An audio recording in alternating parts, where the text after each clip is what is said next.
the smoky air of Club Paradise filled with the sweet sound of jazz every night in 1963. In the heart of Tokyo, this small club had become the place where magic happened.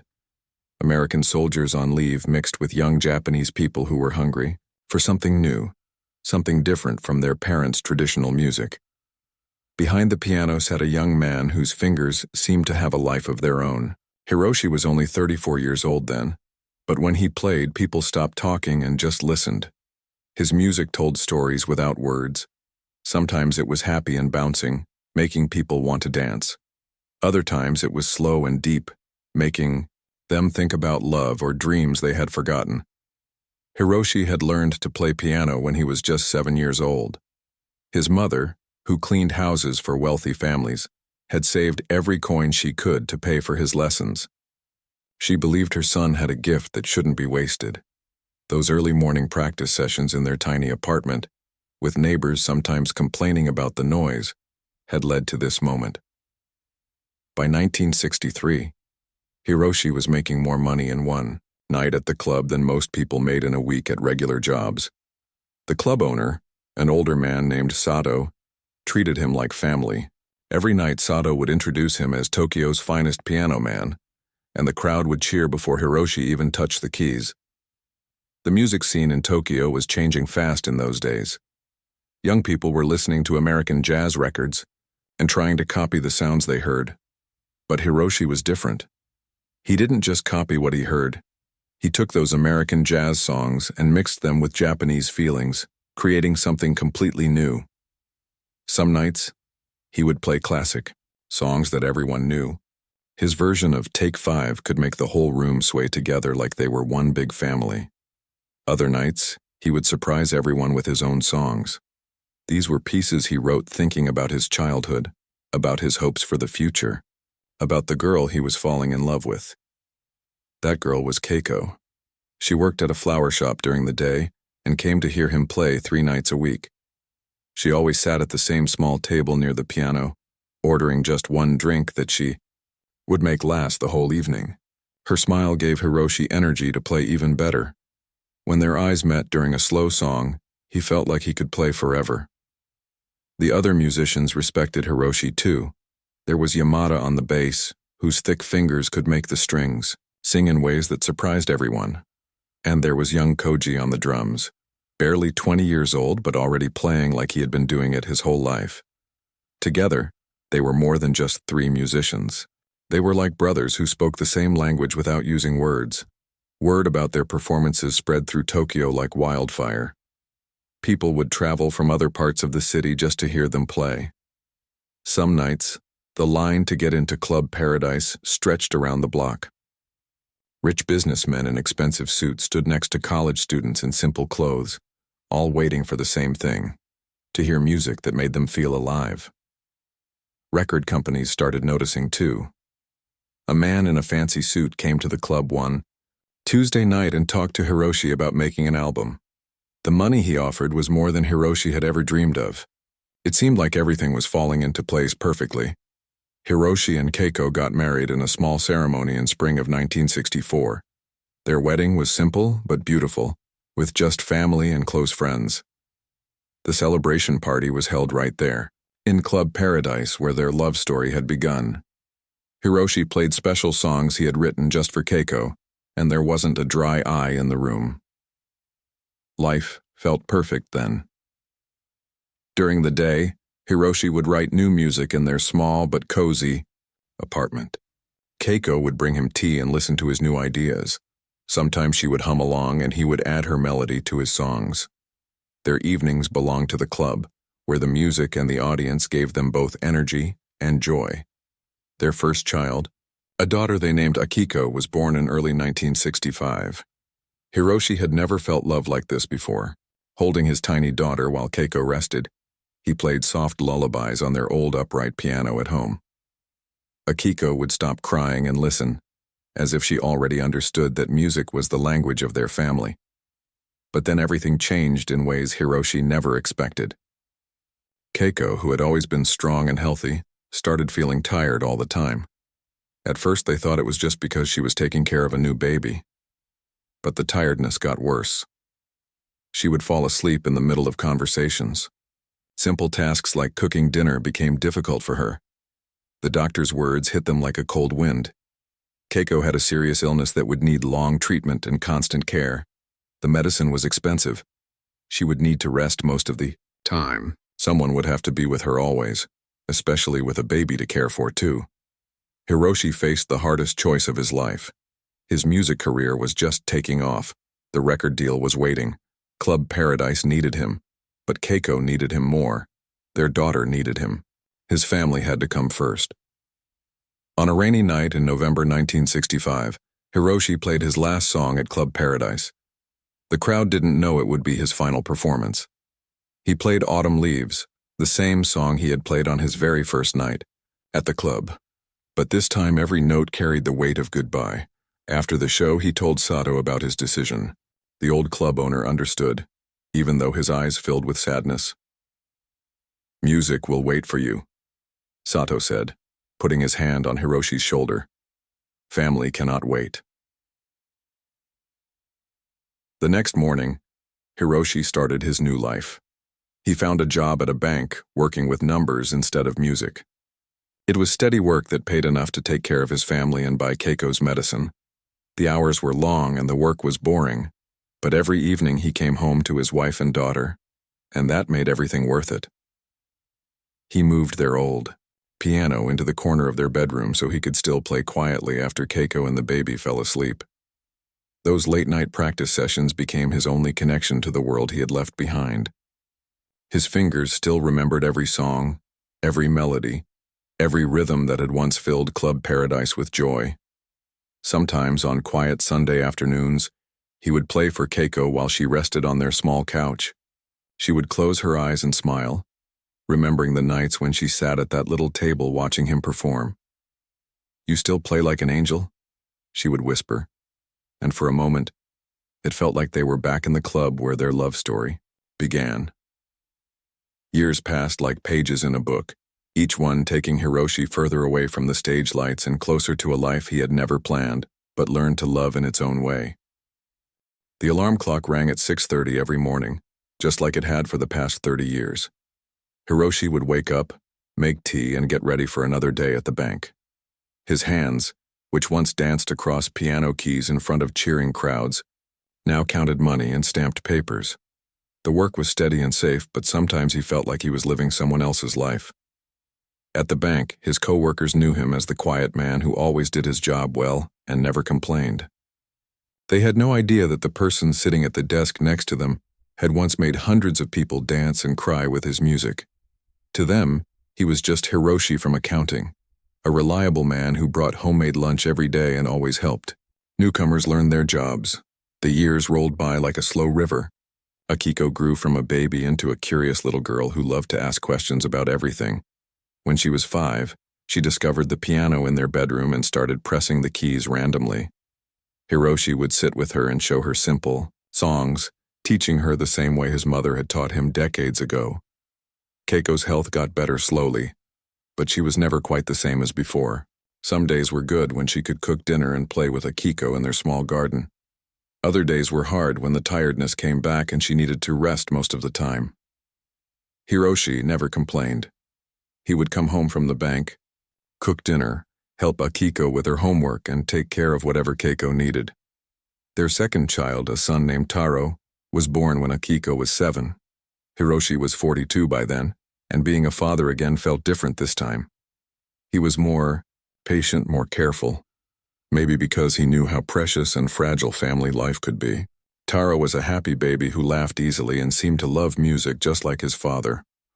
Every evening after the children were asleep and Keiko was resting, Hiroshi would sit at the old piano and play quietly.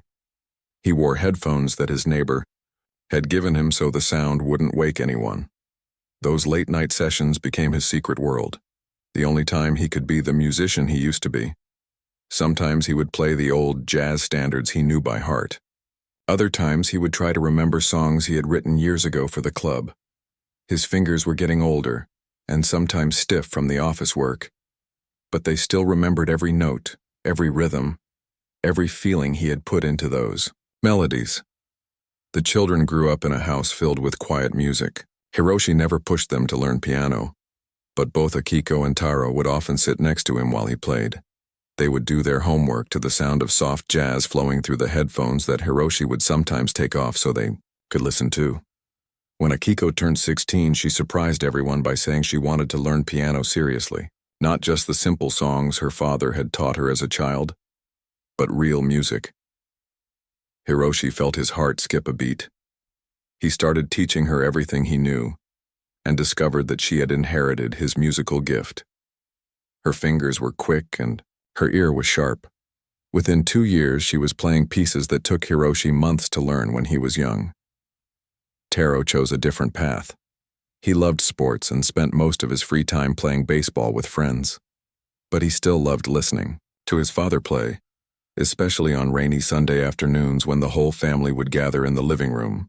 Hiroshi would play requests, old Japanese songs for Keiko, modern pieces for the children, and sometimes his own compositions that he created on the spot. The decades of the 70s and 80s brought many changes to Japan.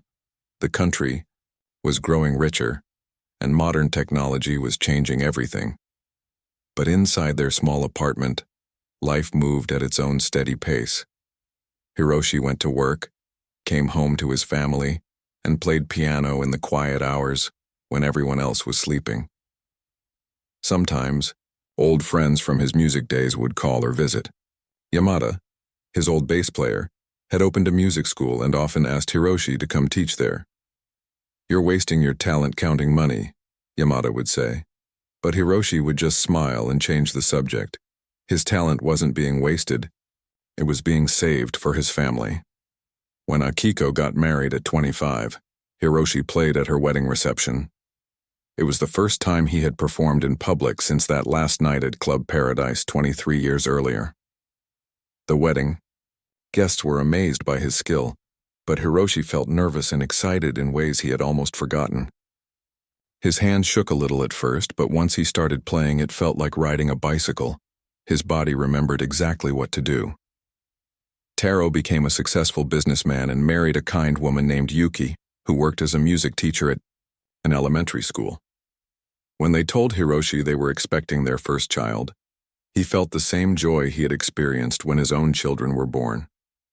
Being a grandfather, he realized, might be even more wonderful than being a father. Little Yuki, named after her mother, was born in 1995. She was Hiroshi's first grandchild, and he loved her with a fierce tenderness that surprised him. When she was old enough to sit up, he would play lullabies for her on the piano. She would clap her tiny hands and giggle, just like Akiko had done 30 years earlier. The years of the 90s and early 2000s were some of the happiest in Hiroshi's life. His children were successful and happy. Keiko's health had stabilized, and though she was more fragile than before, she could enjoy their grandchildren and take pleasure in simple daily activities. The bank had promoted Hiroshi to a management position, and the extra money meant they could afford small luxuries like family vacations and better medical care for Keiko. But time has a way of moving faster as we get older. In 2018, when Hiroshi was 89, Keiko passed away peacefully in her sleep. They had been married for 54 years. The funeral was small and quiet, just like their wedding had been. Hiroshi played one song at the service, Autumn Leaves, the same piece he had played on his last night as a professional musician, and the song that always reminded him of their love story. After Keiko's death, Hiroshi found himself alone for the first time in over half a century. His children visited often and worried about him living by himself, but he insisted he was fine. He had his routines, his memories, and his piano. Every evening he would sit at the old instrument and play the songs that reminded him of better times. The piano had become his closest companion. It knew all his secrets, all his regrets, all his dreams that had been put aside but never forgotten. In the quiet of his empty apartment, with photographs of Keiko smiling down at him from the walls, Hiroshi would play his heart out to an audience of memories. Young Yuki had always been curious about her grandfather's piano playing. Even as a little girl, she would sneak out of bed to listen to him play in the evenings. Now, at 28, and working as a music teacher herself, she understood just how special his talent was. But Hiroshi had no idea that his granddaughter had been secretly recording him. It started on a quiet Tuesday afternoon in March 2024. Yuki had come to visit her grandfather, bringing groceries and some homemade soup. She found him sitting at the piano, completely lost in a beautiful, sad melody she had never heard before. His eyes were closed, and his weathered fingers moved across the keys like they were telling a story only he could understand. Without thinking, Yuki pulled out her phone and started recording. There was something magical about the moment. The afternoon sunlight streaming through the window, dust particles dancing in the air, and her 97-year-old grandfather playing music that seemed to come straight from his soul. The melody was haunting and beautiful, mixing jazz with something uniquely Japanese that made her heart ache. When Hiroshi finished playing, he opened his eyes and saw Yuki standing there with tears running down her cheeks. "Grandfather," she whispered, "that was the most beautiful thing I've ever heard. What song was that?" Hiroshi looked surprised, as if he hadn't realized anyone was listening. "Oh, that? It's nothing special. Just something I was thinking about." He closed the piano lid gently. "It reminded me of your grandmother. She used to love when I played that kind of melody." But Yuki knew it was much more than nothing special. As a music teacher, she had heard many talented people play, but this was different. This came from somewhere deeper than technique or training. This came from a lifetime of love and loss and dreams that had been carefully stored away but never forgotten. That evening, Yuki couldn't stop thinking about what she had heard.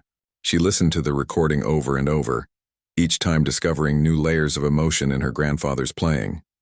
Finally, almost without thinking, she posted the video on her social media with a simple caption: "My 97-year-old grandfather, playing piano. He used to be a professional musician 60 years ago." She expected maybe a few likes from her friends and students.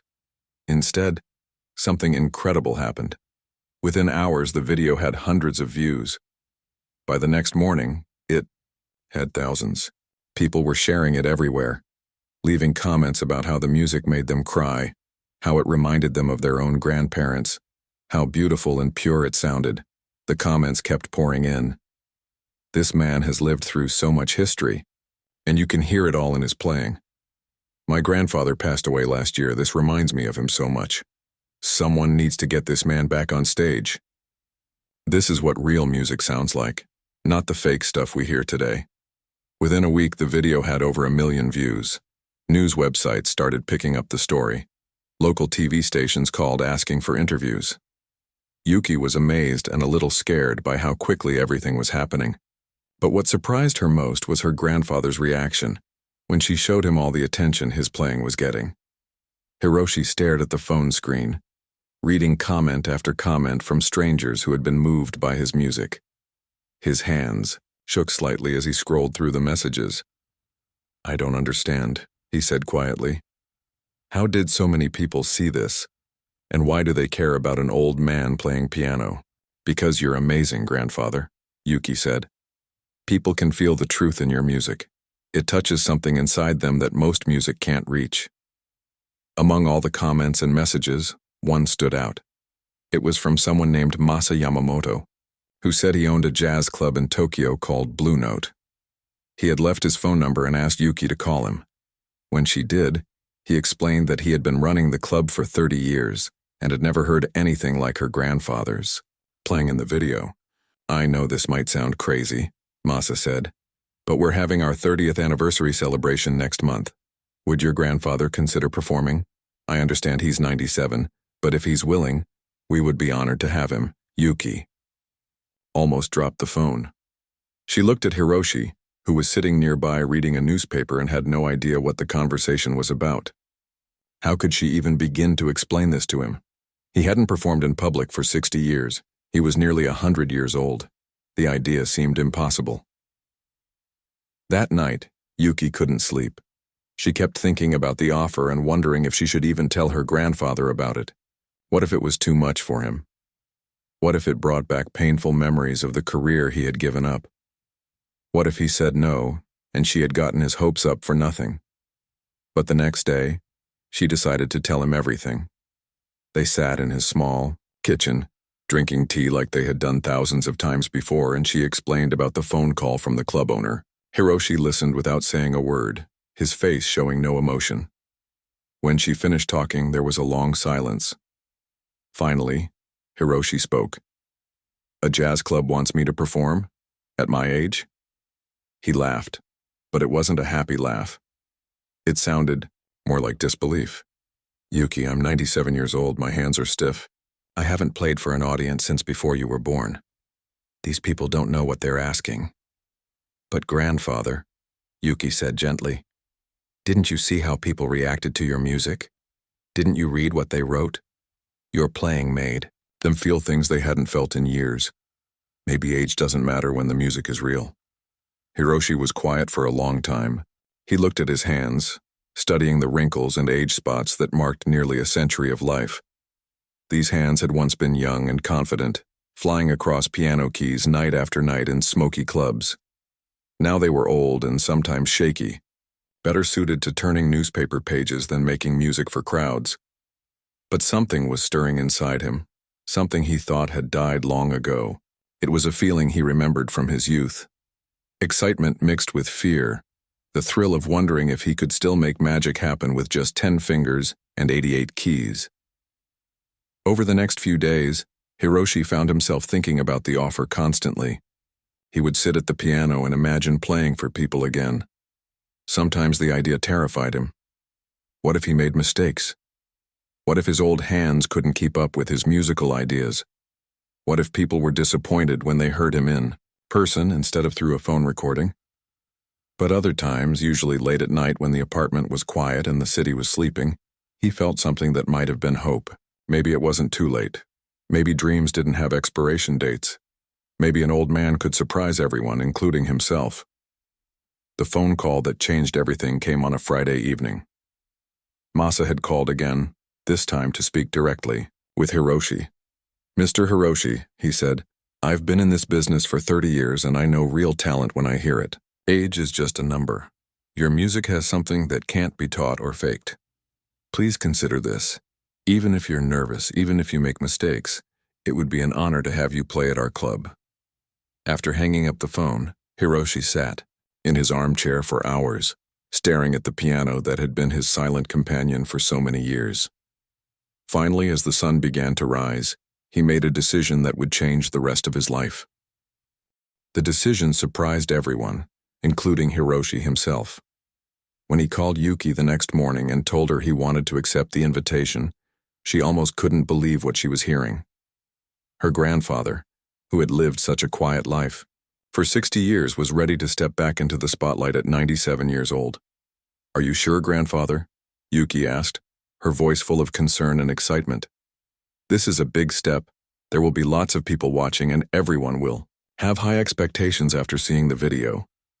Hiroshi was quiet for a moment, then said something that stayed with Yuki forever.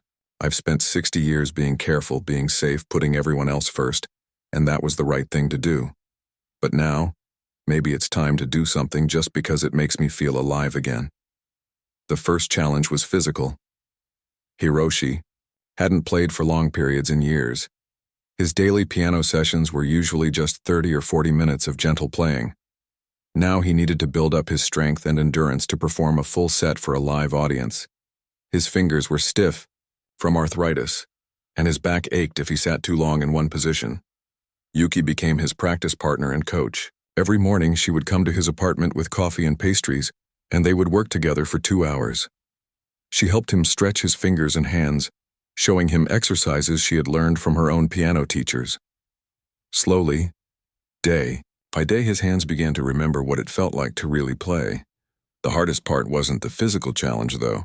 It was choosing what songs to perform. Hiroshi had hundreds of pieces in his memory, from the jazz standards he played in the 60s to the original compositions he had written throughout his life. But which ones would work for this special night? Which ones would tell his story the way he wanted it told? They spent hours going through his old repertoire. Some songs brought back memories so powerful that Hiroshi had to stop playing and sit quietly for a few minutes. Others felt rusty, like old clothes that no longer fit properly. but a few pieces seemed to come alive under his fingers, as if they had been waiting all these years for their moment to shine again. Yuki suggested they visit the local community center, which had a small stage and piano. "You need to practice performing, not just playing," she explained. "It's different when you know people are watching." The center manager, an elderly woman named Mrs. Sato, was thrilled to help when she heard about Hiroshi's story. The first practice session at the community center was a disaster. Hiroshi's hands shook so badly he could barely play a simple scale. The piano was different from his home instrument, and the lights seemed too bright. He felt exposed and vulnerable in ways he had forgotten existed. After 20 minutes, he wanted to give up and go home. "This is impossible," he told Yuki, his voice trembling with frustration. "I'm too old for this. What was I thinking?" But Yuki wouldn't let him quit. "Grandfather, do you remember what you told me about learning to ride a bicycle when you were young? You said you fell down 50 times before you could go around the block once. This is the same thing. You're learning to perform again, and it takes time." She was right. The second practice session was a little better. The third was better still. By the fourth week, something magical started happening. Word had spread through the neighborhood about the old man who was preparing for his comeback concert. People began showing up at the community center just to listen. At first, it was just Mrs. Sato and a few curious neighbors, but soon, the small audience grew to include local shop owners, students from Yuki's school, and elderly residents from nearby apartments. They would sit quietly in the folding chairs listening to Hiroshi work through his songs, offering gentle applause after each piece.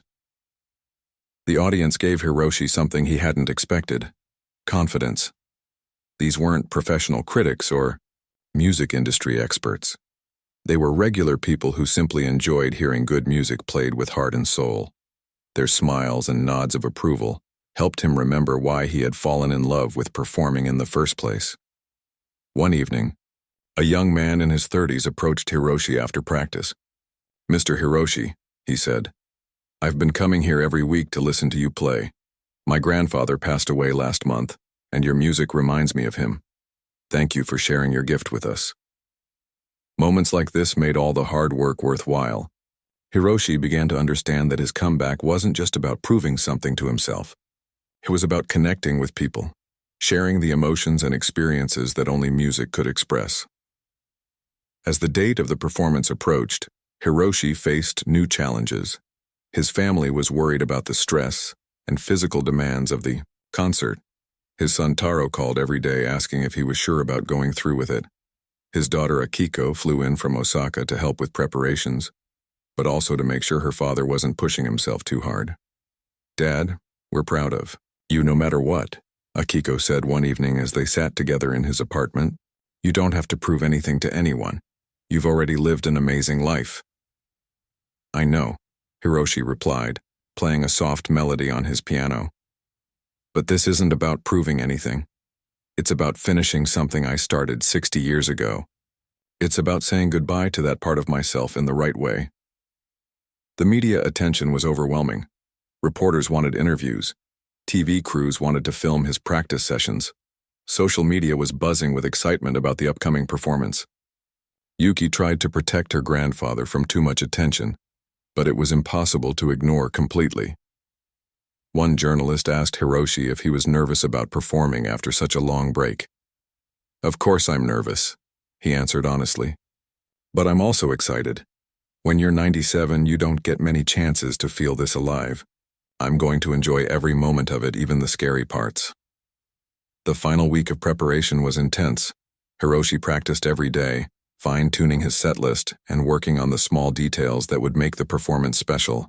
He decided to include 3 jazz standards that he had mastered in his youth, 2 original compositions from his club days, and 1 new piece he had written specifically for this concert, a song dedicated to Keiko and all the years they had shared together. His hands were stronger now. His confidence was growing. But most importantly, his joy in making music had returned in full force. Whether the concert was perfect or not didn't matter anymore. What mattered was that he was doing what he loved, sharing his gift with people who wanted to hear it. The night before the performance, Hiroshi sat at his piano for one last practice session. His family had gone home, leaving him alone with his thoughts and his music. As he played through his set list one final time, he felt a sense of peace he hadn't experienced in decades. Tomorrow, he would walk onto a stage for the first time in 60 years. Tomorrow, he would find out if dreams really could come true at any age. But tonight he was just a man and his piano, making music in the quiet darkness, preparing for what might be the most important performance of his very long life. The morning of the concert arrived with a gentle autumn breeze that rustled the leaves outside Hiroshi's apartment window. He woke up earlier than usual, not because of an alarm, but because his mind was too excited to sleep. For a moment, lying in his bed, he wondered if this was all just an incredible dream. But then he saw his best suit hanging on the closet door, freshly pressed and waiting, and he knew that today was really happening. Yuki arrived at 9 in the morning with breakfast and a huge smile. "How are you feeling, grandfather?" she asked, though she could already see the answer in his eyes. There was a sparkle there that she hadn't seen in years, mixed with nervous energy that made him seem decades younger. "I feel like I'm 25 again," Hiroshi said, laughing at himself, scared and excited and ready for anything. "Is that normal for someone my age?" They spent the morning going through his music one last time, but it was clear that Hiroshi didn't need the practice anymore. His fingers knew exactly what to do. The songs were as much a part of him as his own heartbeat. Instead, they just enjoyed the music together, playing duets on his old piano and sharing stories about the pieces he would perform that evening. The rest of the family arrived in the afternoon. Akiko had brought flowers from her garden in Osaka. Taro came with his camera, determined to record every moment of this historic day. Even some neighbors stopped by to wish Hiroshi luck, bringing homemade treats and words of encouragement. "Mr. Hiroshi," said old Mrs. Tanaka from downstairs, "I've lived in this building for 40 years and I've been listening to you play piano through these thin walls all that time. Tonight the whole world gets to hear what I've been enjoying in secret." As the afternoon wore on, Hiroshi began the ritual of getting ready. He took a long hot bath to relax his muscles. He put on the suit he had worn to his grandson's wedding 3 years ago, navy blue with thin pinstripes, still perfectly fitted despite his age. Yuki helped him with his tie, the same silver one he had worn during his jazz club days, carefully preserved in tissue paper for 6 decades. Looking in the mirror, Hiroshi barely recognized the man staring back at him. Yes, his hair was completely white now and his face showed every one of his 97 years. But there was something in his expression that hadn't been there for a long time. The look of a performer ready to take the stage. The drive to Blue Note Club took only 20 minutes, but it felt like a journey through time. Hiroshi sat in the back seat of Taro's car watching Tokyo pass by through the window. The city had changed so much since his performing days. Where small jazz clubs once stood, there were now tall office buildings and modern shopping centers. But music, he knew, remained the same. Good music was timeless. When they arrived at the club, Hiroshi was amazed to see a line of people waiting outside that stretched around the block. Some were elderly, probably remembering their own youth through his story. Others were young, curious about this man who had become famous on social media. Many held phones hoping to capture a piece of history. Masa, the club owner, greeted them at the back entrance with a warm handshake and tears in his eyes. "Mr. Hiroshi," he said, "I've been running this place for 30 years, and I've never been more honored to present an artist. Thank you for doing this." Inside, the club was exactly what Hiroshi remembered from his younger days, though smaller than the venues where he used to play. The stage was intimate, with just enough room for a piano and a single spotlight. Round tables filled the space, each one occupied by people who had paid good money to witness something special. Hiroshi was led to a small room behind the stage where he could wait and prepare. His family gathered around him, offering last-minute encouragement. But the most meaningful moment came when Yuki handed him an old photograph she had found in his apartment. It was a picture of him and Keiko from 1964, taken at Club Paradise on one of their happiest nights. In the photo, Hiroshi was sitting at the piano while Keiko stood beside him, her hand on his shoulder, both of them smiling with the kind of joy that comes from being exactly where you belong.